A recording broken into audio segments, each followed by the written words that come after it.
सबको जय श्री राम जी की। आज हम एक नया कहानी आके आई हूँ और भगवान श्री कृष्ण और राधा रानी का बारे में आप सबको बताना चाहती हूँ, क्योंकि सबका मत है कि भगवान श्री कृष्ण और राधा रानी प्रेमी प्रेमिका है। इनका विवाह नहीं हुआ ऐसे सब प्रचलन कर रखा है। ये गलतफहमी दूर करने के लिए मैं आई हूँ आज।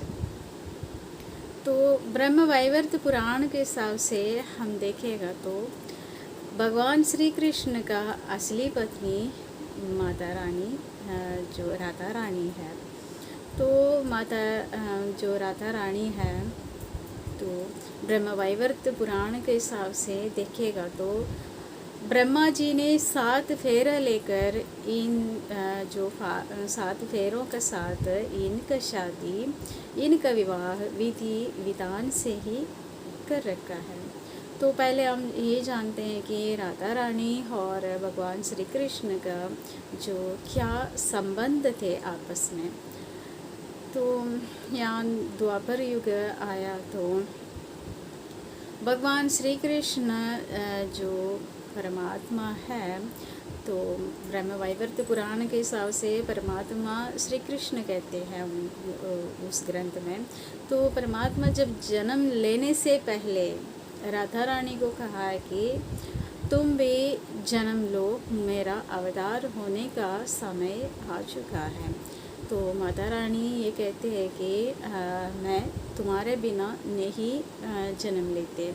तो भगवान श्री कृष्ण राधा रानी को ये कहते हैं कि तुम पहले जन्म लो, मैं भी तुम्हारा पीछे पीछे आ रहा हूँ। तो बाकी सभी देवी देवताओं को अपने अपने अंश कला से जो पैदा होने का आदेश दे दिया, लेकिन भगवान गणेश जी को छोड़ के भगवान गणेश ने अवतार लिया। बाकी सब देवी देवताएं अवतार लिया भगवान श्री कृष्ण का इस लीला के लिए। तो यहाँ भगवान श्री कृष्ण लीला पुरुष बनकर जब अवतार लिया, उससे पहले ही माता रानी जो राधा रानी अवतार ले चुके थे। तो जो राधा रानी है भगवान से बड़ी है। तो भगवान का क्या है, माता रानी जो राधा रानी है वो भगवान श्री कृष्ण का मन है। तो यहाँ भगवान श्री कृष्ण का मन स्वयं अवतार लेकर राधा रानी बनकर बरसाने में जब पैदा हुआ, उसके बाद ही भगवान श्री कृष्ण पैदा हुआ। भगवान श्री कृष्ण का दर्शन लेके ही माता अपना नेत्र खोले थे। और यहाँ पे उसके बाद जब माता जैसे ही बड़ी होगी, जो विवाह प्राय हुआ, तो ब्रह्मा जी ने 7 फेरा करके उनका जो हिंदू धर्म के हिसाब से, सनातन धर्म के हिसाब से 7 फेरा लेकर अग्नि को साक्षी मानकर उनका सारे विधि विधान से उनका विवाह कराया था।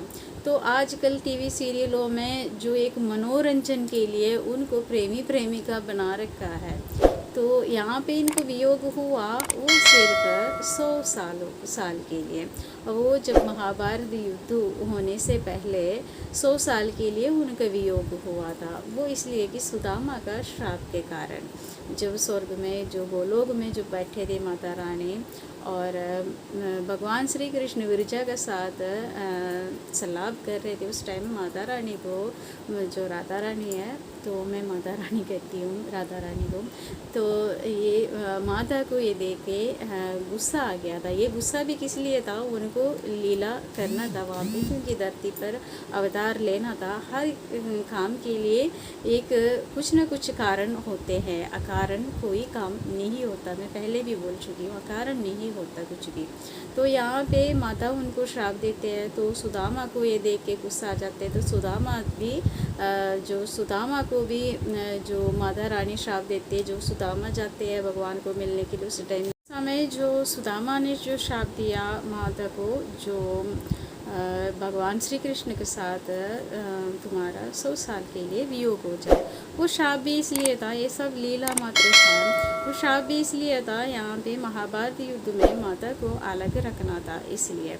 तो वो 100 साल तक भगवान उनका पांडवों के साथ जो वहाँ पे जो लीला कर रहा था उसी समय उनका वियोग हुआ था।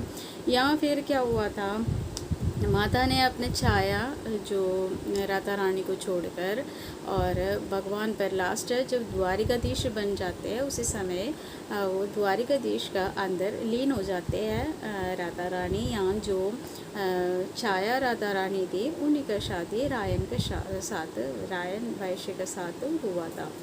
तो ये कहानी जो असली कहानी है वो निकाल कर आजकल जो मनोरंजन के लिए वो टीवी सीरियलों में जो अलग अलग कहानियाँ चलते हैं, ये सही बात नहीं है। तो यहाँ पे अब खुद आप लोग सोचना, आपका पति के साथ चलो मान लो कुछ आप लोग का पति ऐसा नहीं है, मैं कहती हूँ फिर भी एक उदाहरण बता रही हूँ, एग्जाम्पल बता रही हूँ। तो ये इस आपके पति का पहले एक अफेयर थे, मान लो एक अफेयर थे शादी से पहले। तो शादी के बाद उस लेडीज़ का नाम लेकर आपका पति को पुकारेगा तो आपको अच्छा लगेंगे? नहीं है ना, बिल्कुल भी नहीं लगता है। देखो मुझे तो नहीं लगता है, इसलिए आप मेरा मत है कि आप लोगों को भी नहीं लगते हो गए। तो यहाँ पे क्या हुआ कि राधा कृष्ण बताते हैं, रुक्मिणी कृष्णन कहीं भी नहीं बताते हैं, तो लक्ष्मी नारायण ऐसे कहते हैं। तो राधा किशन बताते हैं। तो रुक्मिणी माता क्रोधित होना चाहिए इस हिसाब से, तो क्यों नहीं होते हैं? तो जो राधा रानी का एक 2 हिस्सा है, ये भी ब्रह्मवैवर्त पुराण में लिखा हुआ है। तो राधा रानी का जो 2 हिस्सा में बांटा हुआ जो एक शरीर है माँ रुक्मिणी का, और दूसरा है जो असली शरीर है जो माता राधा रानी का। तो ये असलियत सब छुपा के रखे, एक भगवान और राधा रानी को बस एक प्रेमिका और जो आजकल का जो आशिक वाला जो ये एक सीरियल बना रखा है, एक मनोरंजन बना रखा है ये हैंदव धर्म को, तो ये सनातन धर्म को, ये अच्छी बात नहीं है। इसलिए अच्छी बात सब लोग जो सच्ची बात है वो जो पुराणों में लिखा हुआ बात है, ये पंडित लोगों ने जो सारा पंडित है जो उन्होंने ये बता देना चाहिए जो असली क्या है। जो राधा रानी भगवान का प्रेमिका नहीं है, उनका पत्नी है, ये बता के देना चाहिए। लेकिन वो लोग भी जो सत्संग करते टाइम तो उन्हीं का प्रेमिका का जो बातें बता देती है, तो बहुत ज़्यादा दुख हो जाती है ये बातें सुनकर। क्योंकि ब्रह्मवैवर्त पुराण पढ़ के देखेगा तो उसमें भगवान श्री कृष्ण और राधा रानी का ही कहानियाँ लिखा हुआ है। उनका जो हर लीला है, हर जो उनका क्या संबंध था, ये सब कुछ उस ग्रंथ में लिखा हुआ है।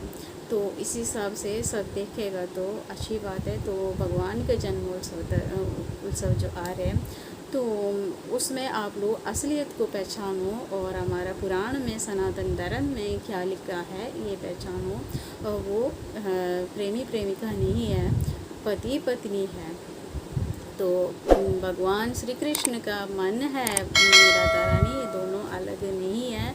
राधा रानी और जैसे महादेव और माँ पार्वती है, अर्धनारीश्वर जो रूप है उनका वामांग है, ऐसे ही भगवान श्री कृष्ण का वामांग है राधा रानी। और राधा रानी का मन है उनका वंशी, इसलिए वंशी से मधुर सुर आ जाते हैं। और भगवान का मन है राधा रानी और उनका हृदय है जो माता रुक्मिणी। और हमारा जो मीरा भाई है उनको भी कहते हैं कि लोग कहते हैं वो भक्त था। भक्त क्यों था? भगवान का आत्मा था, परमात्मा का जो अंश जो आत्मा है। तो हम सब खलांश है। ऐसे ही मतलब भगवान ने जो भगवान परमात्मा उनका जो अंश है हम, तो जो छोटे छोटे अंश कलांश कहते हैं। तो ये अंश हम सब, हर एक इंसान के अंदर भगवान बसते हैं। तो यहाँ पे मीराबाई भी भगवान का आत्मा ही थे, इसलिए लास्ट में मीराबाई भी भगवान पर लीन हो गए थे।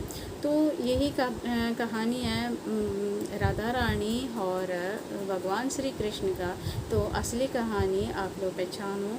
तो आशा करती हूँ आप सबको असली कहानी का पता चल के। ये ब्रह्मवैवर्त पुराण का ही कथा है, उसमें सब कुछ राधा रानी का और भगवान श्री कृष्ण के बारे में ही बताते हैं। और उसमें एक और बात बताते हैं, सब यह कहते हैं कि राधे राधे राधे राधे राधे राधे। जब भी किसी को विश करते हैं उसी समय बोलते हैं राधे राधे। लेकिन उस पुराण में स्पष्ट कह चुका है कि कह रखा है कि उस पुराण में राधे राधे का उच्चारण नहीं करना, हमेशा राधे कृष्ण का उच्चारण करना है। राधे कृष्ण, राधे श्याम, राधा माधव ऐसे ही उच्चारण करना, नहीं तो कालसूत्र नामक नरक में जब तक सूर्य चंद्रमा है तब तक पड़े रहेंगी, ये बोलते हैं। तो ये बात जो लोग ब्रह्मवैवर्त पुराण पढ़ चुका है वो लोग दूसरों को भी बता देना चाहिए। लेकिन जो कोई लोग बताते ही नहीं, कई लोग बताते ही नहीं, पंडित लोग बिल्कुल भी नहीं बताते, इसलिए आगे ये ज्ञान नहीं है किसी को। इसलिए आगे से आप लोग राधा रानी के नाम के आगे भगवान का भी नाम जोड़ने का कोशिश कीजिएगा। जैसे हम जय सिया राम बोलते हैं, जब तक राम जी जो अनमैरिड थे, जो शादी नहीं हो चुका था, उस टाइम तक जय श्री राम बोलते थे। तो उसके बाद जब उनकी शादी हो गया तो जैसे लक्ष्मी नारायण कहते हैं ऐसे ही भगवान राम जी को भी ऐसे कहना है कि जय सिया राम, सीताराम, सिया राम कुछ ही कह सकते हैं। तो ऐसे ही राधा रानी का नाम भी जब भी लेगा तो उनका पति का नाम के साथ ही लेना, तभी वो खुश हो जाएंगे।